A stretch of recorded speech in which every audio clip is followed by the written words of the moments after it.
میں نے آپ کے سامنے قرآن کریم کی آیت پڑھی کنتم خیر امۃ اخرجت للناس تأمرون بالمعروف وتنہون عن المنکر. اس آیت کے اندر اللہ تبارک و تعالیٰ نے امت مسلمہ کو بہترین امت کا خطاب دیا ہے. اور حضرت عمر فاروق رضی اللہ تعالیٰ عنہ فرماتے ہیں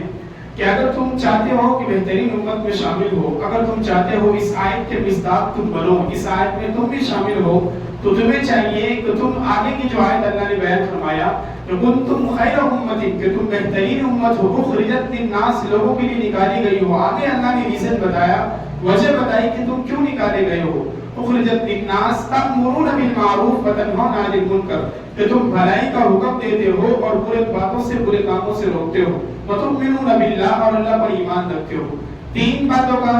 ذکر حضرت عمر فاروق رضی اللہ تعالیٰ عنہ نے فرمایا کہ تین باتیں اپنے اندر پیدا کر لو، تم بھی اللہ کے جو بہترین امت ہوگے ان میں شامل ہو جائیں گے. پہلی کہ تم بھلائی کا حکم دو، دوسرا کہ تم برائی سے روکو، تیسرا تم اللہ پر ایمان لاؤ. یہ بھلائی کا حکم دینا، برائی کا روکنا اسی وقت ہوگا جب ہمارا اور آپ کا عقیدہ اور ایمان اللہ اور اس کے رسول صلی اللہ علیہ وسلم پر ہوگا. اگر ہمارا ایمان اللہ پر نہیں ہے تو نہ ہم بھلائی کا حکم دیں گے، نہ ہم برائی سے روکیں گے.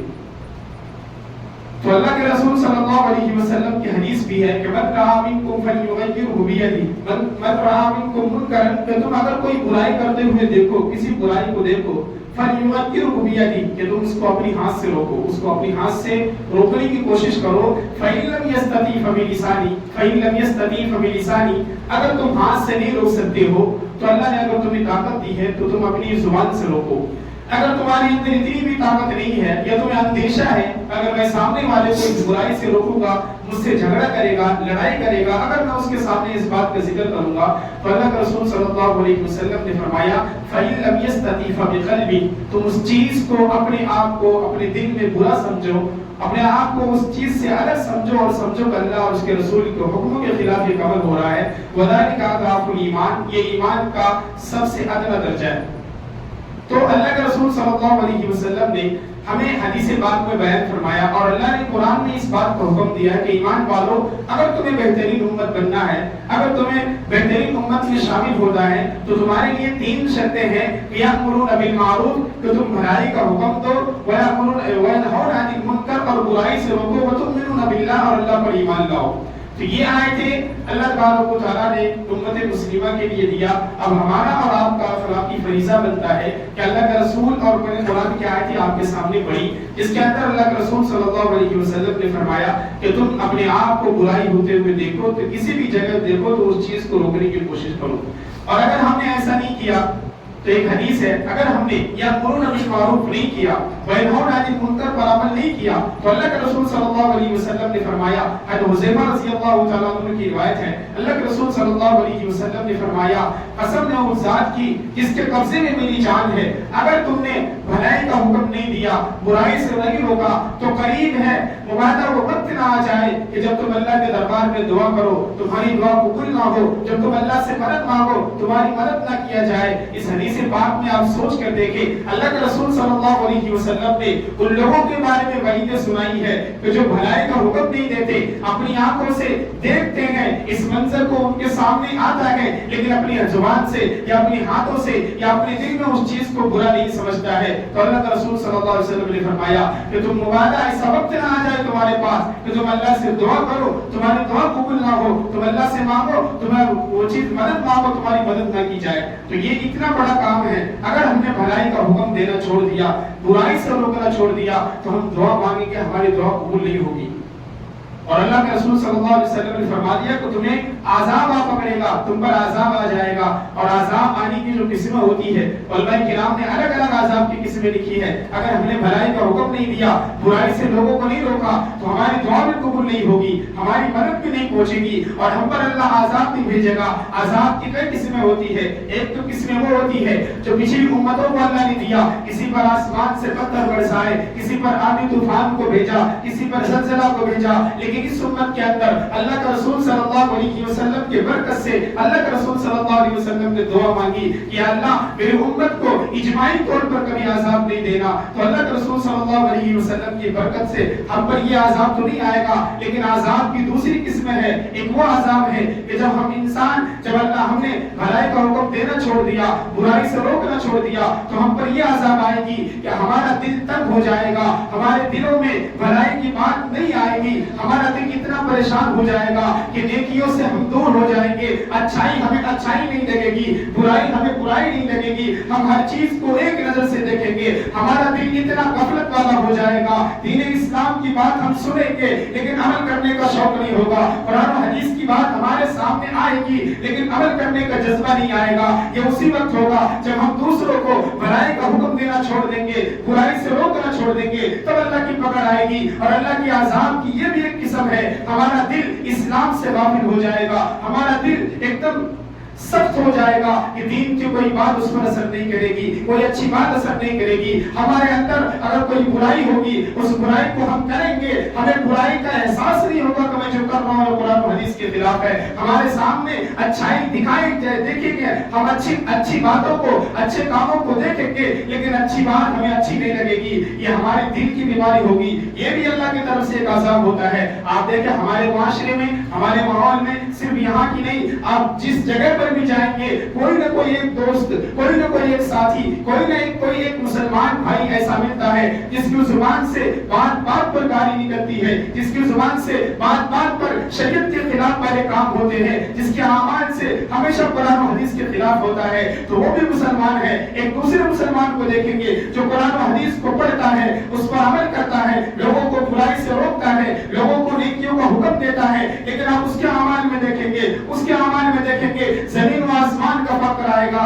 تو یہ سمجھ لیجئے گا کہ اللہ تبارک و تعالیٰ سے طرف سے ایک عذاب کے طور پر اس کی زندگی میں آیا ہے کہ دین کی باتیں اس پر اثر نہیں کرتا, قرآن کی باتیں اس پر اثر نہیں کرتا. ہمارا دل کا بدل جانا یہ بھی ہمارے لیے ایک عذاب کا باعث ہے. جب ہمارا دل بدل جائے گا, جب ہم قرآن و حدیث پر عمل نہیں کریں گے, ہمیں کوئی مسجد میں بلانے کے لیے جائے گا, ہم اس کو نفرت کی نگاہ سے دیکھیں گے, ہم اس کو دشمنی کی نگاہ سے دیکھیں گے, تو ہمارے لیے عذاب کا ذریعہ بنے گا. جب ہمارا دل نرم ہوگا, جب ہمارے دل میں دین اسلام کی محبت ہوگی, جب ہمارے دل میں اللہ اور اس کے رسول صلی اللہ علیہ وسلم کی سیرت ہوگی, تب جا کر ہمارے پاس اگر کوئی دین کی دعوت دینے آئے, جب کوئی ہمارے پاس دین کی بات لے کر آئے گا, ہم اسے قبول بھی کریں گے, ہم اس کے ساتھ چلیں گے بھی, دین میں جا کر شامل بھی ہوں گے, لوگوں کو بھلائی کا حکم بھی دیں گے, برائی سے بھی روکیں گے. لیکن یاد رکھیے گا اگر ہم نے ان باتوں کو چھوڑ دیا, اللہ کے رسول صلی اللہ علیہ وسلم کی حدیث میں بتا رہا ہوں, میں اپنی طرف سے نہیں کہہ رہا ہوں, اگر ہم نے بھلائی کا حکم دینا چھوڑ دیا, برائی سے روکنا چھوڑ دیا, تو اللہ ہم پر عذاب بھیجے گا. اور عذاب کی یہ شکل نہیں ہے اکٹھے آئے گی, کبھی ہماری زندگی میں ہمارے دل کے اوپر آئے گا, کبھی ہماری زندگی میں اسلام کی باتیں ہم سن کر اندیکھا کر دیں گے. یہ بھی ایک قسم کی عذاب ہوتی ہے. تو اللہ کے رسول صلی اللہ علیہ وسلم نے یہی باتیں بیان فرمائی کہ تمہیں ہمیشہ اپنی زندگی میں جہاں بھی رہو, جس طریقے سے بھی رہو, تم بھلائی کا حکم دیتے رہا کرو, برائی سے روکتے رہا کرو. اب ہم دیکھتے ہیں اگر ہم نے ایسی بات کی, اب اللہ کے رسول صلی اللہ علیہ وسلم کے فرمان دیکھیں, آج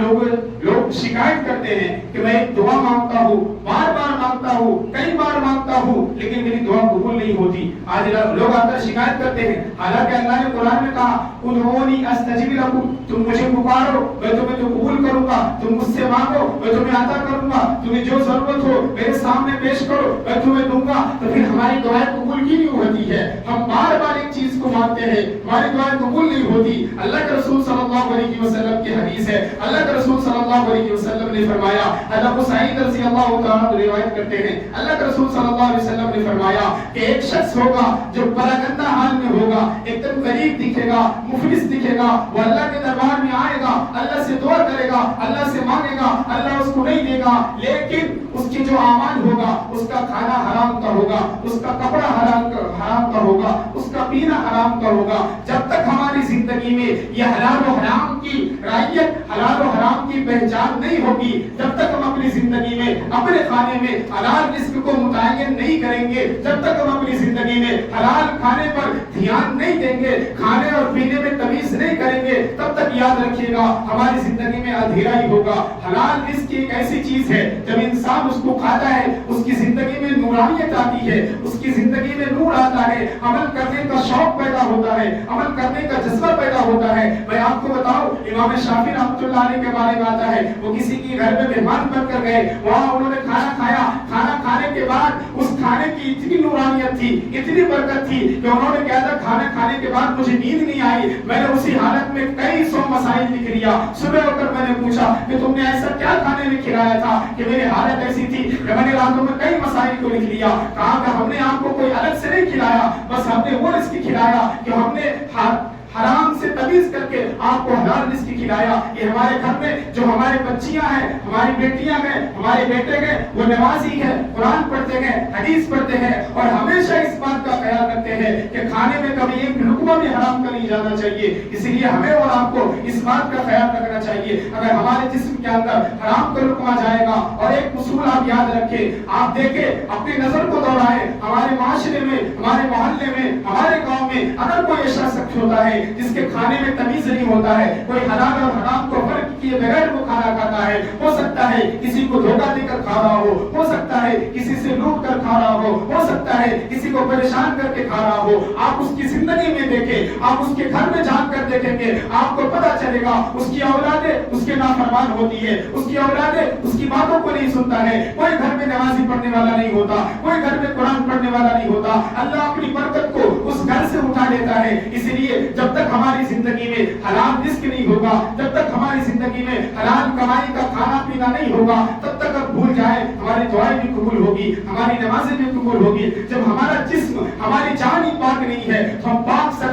جگہ پر پاک رب کے سامنے اپنی فریاد کو کیسے پیش کریں گے؟ اسی لیے ہمیں اور آپ کو اس بات کا خیال رکھنا ہے کہ اللہ کے رسول صلی اللہ علیہ وسلم نے جو تعلیمات ہمیں دیے ہیں، جو احکام ہمیں دیے ہیں، جو پیغام ہمیں بتائے ہیں، اس پیغام کو اپنی زندگی میں لانا ہے اور دین کی دعوت دینے۔ اگر ہم کسی مسلمان، ایک بات اور یہ پیدا ہوتا ہے کہ لوگ ایک آیت کو پیش کرتے ہیں، یا ایھا الذین آمنوا لم تقولون ما لا تفعلون، اے ایمان والو تم ایسی باتوں کو کیوں کہتے ہو جو تم خود نہیں کرتے ہو۔ اس آیت کو پیش کر کے لوگ کہتے ہیں اگر کوئی دین کا ساتھی، تبلیغ کا ساتھی دین کی دعوت دینے آئے تو دین کی دعوت دینے آنے کے بعد لوگوں کو کہے کہ نماز پڑھو، حالانکہ یہ خود نہیں پڑھتا، کبھی کبھی پڑھتا ہے، لوگوں کو کہے شراب مت پیو، حالانکہ یہ کبھی کبھی خود پی لیتا ہے، یعنی یہ خود گناہ کا کام کرتا ہے، دوسروں کو منع کر رہا ہے، تو آپ کو اختیار نہیں دیا گیا ہے یا ہمیں اختیار نہیں دیا گیا ہے اب اس پر انگلی اٹھائے کہ تو کون ہوتا ہے بولنے والا، تو کون ہوتا ہے بنانے والا، بلکہ تو خود اپنے اعمال کو سدھار۔ بلکہ ایسا نہیں ہے، اس آیت کا مطلب یہ نہیں ہوتا ہے کہ ہم جو کام خود نہیں کرتے دوسروں کو حکم دیتے ہیں،